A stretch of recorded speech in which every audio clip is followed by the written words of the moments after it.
Avant de plonger dans cette histoire incroyable, pensez à vous abonner à la chaîne et à activer la cloche. Ici, chaque récit a quelque chose à dire, et vous ne voudrez pas en manquer un seul. Ineya avait 32 ans.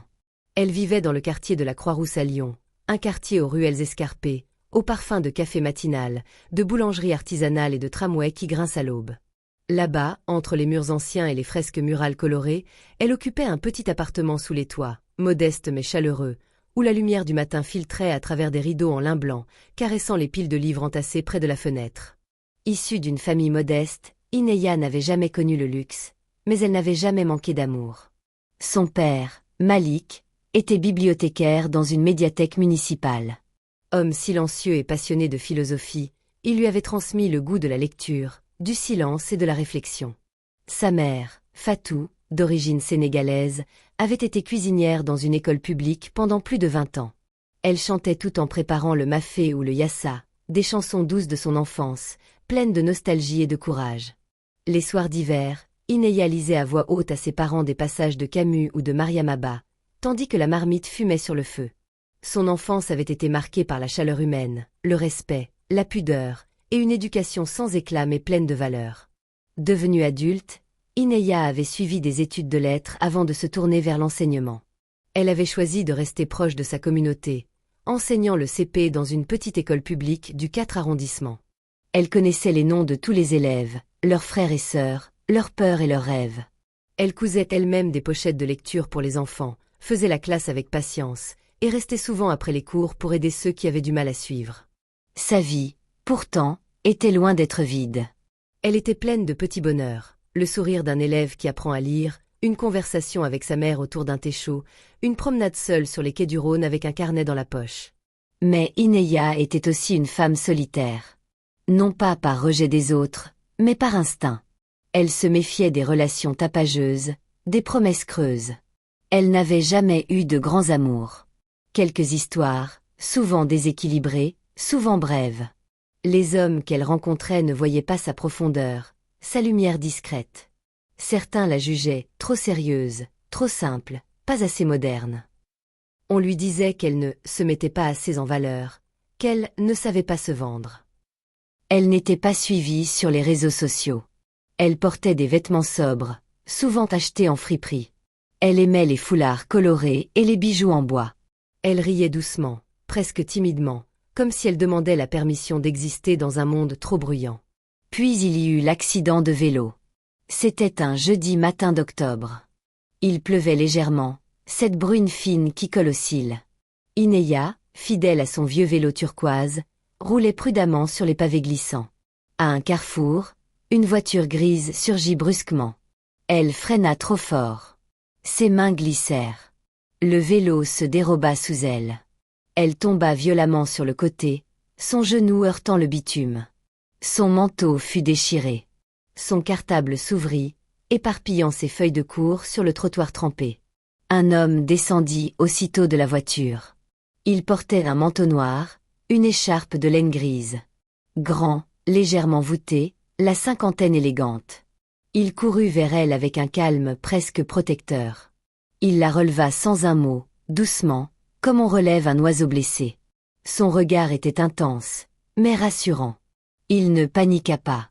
Il examina sa jambe, appela un médecin, ramassa chaque feuille trempée. Il s'appelait Adrien. Ce jour-là, il ne se contenta pas de l'amener à la clinique. Il resta avec elle tout l'après-midi. Il lui tint la main dans la salle d'attente. Il lui acheta un thé chaud au distributeur. Ils parlèrent longuement. Il lui raconta qu'il avait perdu sa femme quelques années plus tôt, qu'il n'avait pas d'enfant.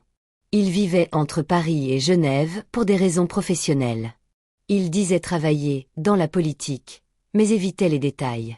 Il parlait avec un vocabulaire riche, précis, mais jamais condescendant.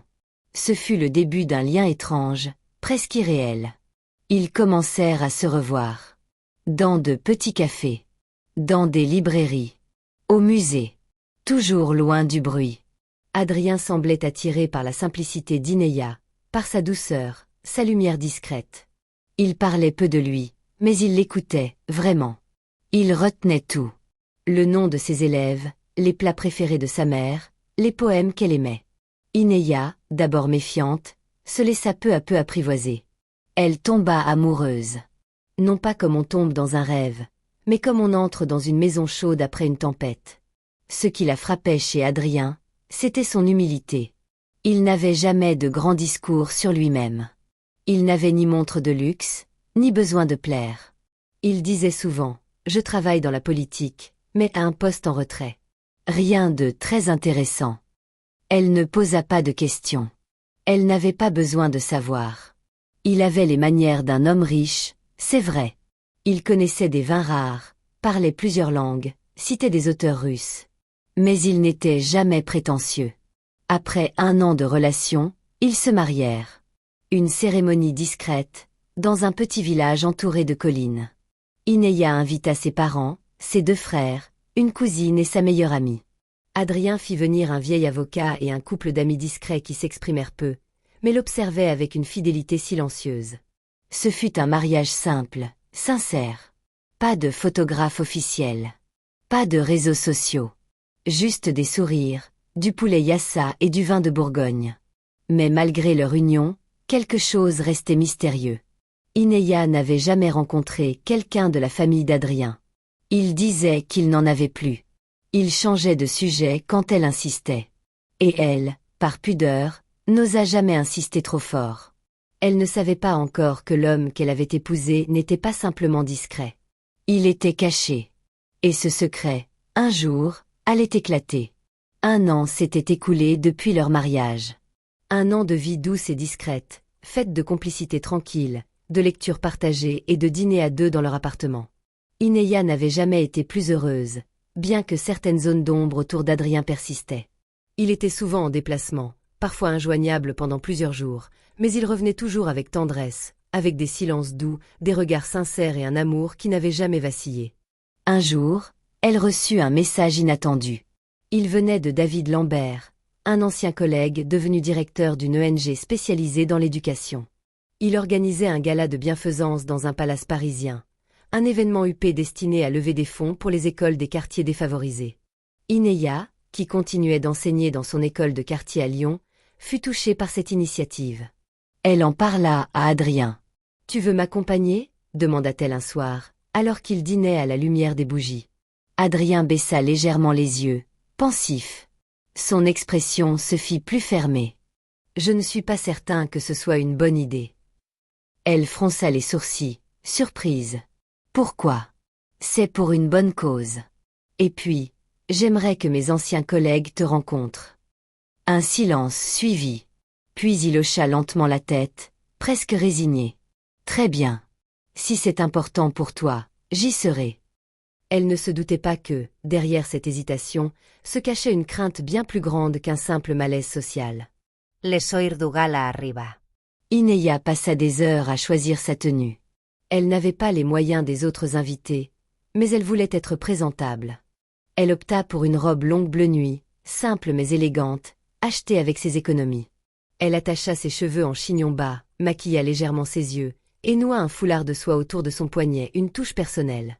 Adrien, fidèle à lui-même, portait un costume 3 pièces noires, sobre mais taillé avec une précision presque invisible à l'œil profane. Son élégance naturelle semblait instinctive. Ils prirent un taxi jusqu'au palace parisien. Dès leur entrée dans le hall, Inéa sentit les regards. Ce n'étaient pas des regards curieux ou intéressés. C'étaient des regards évaluateurs, sournois, parfois méprisants. Une femme blonde, vêtue d'une robe signée Dior, glissa à sa voisine en la dévisageant. « Qui a invité cette fille ? On dirait la femme de ménage. » Un petit groupe de femmes perchées sur des talons vertigineux étouffèrent des rires feutrés. Inéa sentit son coeur se crisper. Elle voulut faire demi-tour. Adrien s'éclipsa un instant, sans qu'elle comprenne pourquoi. Elle tenta de se concentrer sur la cause de la soirée, sur les discours, sur les visages connus de ses anciens collègues. Mais les moqueries, les regards qui la disséquaient, revenaient comme des aiguilles plantées dans sa peau. Une femme s'approcha. Haute, froide, parfumée à l'excès. « Bonsoir. Vous êtes l'invité de qui ? Le personnel est censé rester à l'arrière. » Inéa prit une inspiration. Elle ne voulait pas répondre avec colère. Je suis l'épouse d'un invité. La femme haussa un sourcil, faussement surprise. Ah. Et il fait quoi? Chauffeur. Serveur peut-être. Derrière elle, d'autres femmes riaient discrètement. Inaya serra les powings. Sa dignité vacillait, mais elle refusait de se laisser emporter. Puis une autre femme, plus âgée, s'approcha d'un palan, avec un sourire acide. Vous avez trouvé cet homme sur une application de charité? Ou bien il vous a rencontré dans une cantine scolaire? Ce fut la goutte de trop. Ineya sentit son cœur se tordre de douleur. Elle ouvrit la bouche pour répondre. Mais une voix l'interrompit. Une voix ferme, grave, amplifiée. Mesdames et messieurs. C'était Adrien, debout sur l'estrade, le micro du maître de cérémonie à la main. Les projecteurs se braquèrent sur lui. Un silence de plomb s'abattit sur la salle. Son visage était fermé, son regard brûlant d'une colère froide. Je m'excuse d'interrompre cette soirée. Mais je crois qu'il est temps que je me présente. Tous les regards se tournèrent vers lui. Un murmure courut dans la salle. Je m'appelle Adrien Morel, président de la République française. Le choc fut immédiat. Un frisson collectif parcourut les invités. Des verres furent reposés à la hâte. Des visages pâlirent. Certains crurent à une plaisanterie. D'autres se tournèrent vers les agents de sécurité en uniforme à l'entrée, qu'ils n'avaient même pas remarqué en arrivant. Adrien reprit, plus fort. J'ai longtemps préféré vivre loin du tumulte, loin des projecteurs. Ce soir, j'avais choisi d'accompagner ma femme, discrètement. Mais il semble que la décence humaine ne soit pas aussi démocratique que la charité que vous prétendez défendre. Il fit un geste vers Ineya. Cette femme, ma femme, a été humiliée par vos paroles, vos rires, vos regards. Une femme qui enseigne chaque jour à des enfants que vous ignorez. Une femme cultivée, digne, patiente. Et vous, qui vous drapez de soie et de champagne, vous l'avez traitée comme une ombre. Il balaya la salle d'Urigard. Ce n'est pas elle qui devrait avoir honte ce soir. C'est vous. Car ici, le vrai luxe, c'est la décence. Et vous l'avez perdue. Il descendit lentement de l'estrade, rejoignit Ineya, qui avait les yeux embués mais le dos droit. Partons, dit-il doucement. Ils quittèrent la salle main dans la main. Derrière eux, le silence laissait place à un malaise oppressant. Le scandale éclaterait dès le lendemain. Mais ce soir-là, quelque chose de plus profond s'était produit. La vérité avait brisé les apparences. Le lendemain du gala, la nouvelle fit l'effet d'un séisme. Les unes des journaux n'affichaient pas de chiffres économiques, ni de scandales politiques. Elles affichaient le visage d'Ineya, dans sa robe bleue simple, tenant la main d'Adrien sur l'estrade. « Mariage secret à l'Élysée », titrait Le Monde. « Qui est Ineya » demandait Le Figaro. « Le président aimait en secret », murmuraient les tabloïds. Très vite, la presse s'acharna. Ils fouillèrent son passé comme on piétine un jardin secret, ses bulletins scolaires, son dossier universitaire, ses photos d'enfance, même les anciens élèves de son école furent interrogés. Certains articles la dépeignaient comme une opportuniste. D'autres critiquaient sa discrétion, son absence d'ambition politique, son origine modeste, sa peau noire. Mais ce que les médias traditionnels n'avaient pas prévu, c'était la réaction du peuple. Des milliers de lettres affluèrent au palais de l'Élysée. Des lettres tremblantes, pleines d'encre et de cœur. Des mères seules lui écrivaient. « Vous êtes la première à nous ressembler là-haut. Merci. » Des instituteurs signaient. Enfin une voix qui sait ce que c'est, une classe de CP à 28 élèves. Des immigrés disaient simplement « Vous nous donnez de la fierté. » Des adolescentes noires, voilées, invisibles dans la République, lui écrivaient. On croyait que c'était impossible. Mais vous l'avez fait. Les réseaux sociaux, eux aussi, prirent feu. Le hashtag almohadilla Inaya Notreboix devint viral. Des vidéos, des poèmes, des dessins d'enfants affluaient. Une vague humaine et affective déferla.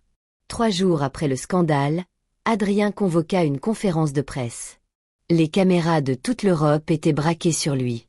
Il arriva seul, sans pupitre, sans drapeau, dans une salle sobre. Il parla d'une voix calme, sans note. Ce que vous avez vu l'autre soir, ce n'est pas une provocation. Ce n'est pas une stratégie de communication. C'est un acte d'amour. Si aimer une femme comme Ineya est un crime, alors je suis fière d'être coupable. Un silence respectueux s'installa.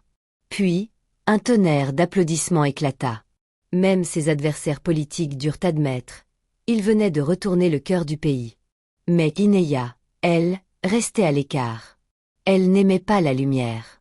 Chaque article, chaque photo volée, la blessait. Elle n'avait jamais rêvé de cette visibilité. Elle voulait retourner à sa classe, à ses élèves, à ses cahiers à corriger. Mais un matin, en lisant une lettre d'une jeune fille de Seine-Saint-Denis qui écrivait « J'ai failli arrêter l'école, mais maintenant, je veux devenir enseignante comme vous. » Elle comprit. Elle comprit qu'on ne choisit pas toujours d'être un symbole. Parfois, la vie vous tend cette mission, et il faut l'accepter. Ineya devint alors ambassadrice pour l'éducation et les droits des femmes dans les quartiers populaires. Elle refusa les flashs, les tapis rouges, les discours politiques. Ella visita de sécoles. Elle s'assit dans les classes, au fond, silencieuse.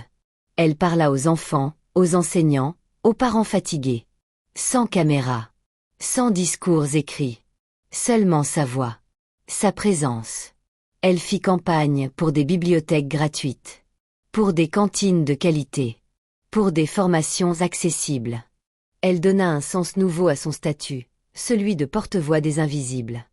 Un jour, dans une petite école de Marseille, une élève de CM2 lui demanda timidement « Madame, comment vous avez fait pour épouser un président ?»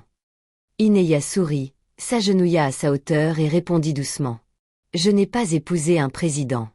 J'ai épousé un homme bon. Le reste n'a jamais compté. » Le mandat présidentiel d'Adrien prit fin dans une dignité rare. Pas de campagne pour un second mandat. Pas de discours triomphal. Juste un remerciement sobre adressé au peuple. Le jour de son départ de l'Élysée, Adrien sortit main dans la main avec Ineya, sans limousine, sans escorte. Ils traversèrent la cour comme un couple ordinaire, saluant les employés, les jardiniers, les cuisiniers. Un silence digne enveloppa leur sortie. Ils s'installèrent dans une vieille maison en Bourgogne, une bâtisse couverte de lierre, au bord d'un petit ruisseau. Le jardin était vaste. Les après-midi y étaient rythmés par le bruit des pages qu'on tourne et le chant des merles. Adrien jardinait. Ineya lisait. Parfois, elle écrivait des lettres, encore. À des jeunes filles, à des écoles, à des femmes qu'elle n'avait jamais rencontrées. Elle resta hors des plateaux télé, loin des polémiques, fidèle à elle-même. Et dans une France souvent aveuglée par l'apparence, une femme noire, enseignante, digne, la tête haute, avait changé à jamais l'image du pouvoir. Pas par la force, pas par la richesse, pas par la colère, mais par la patience, par la vérité, et surtout par l'amour.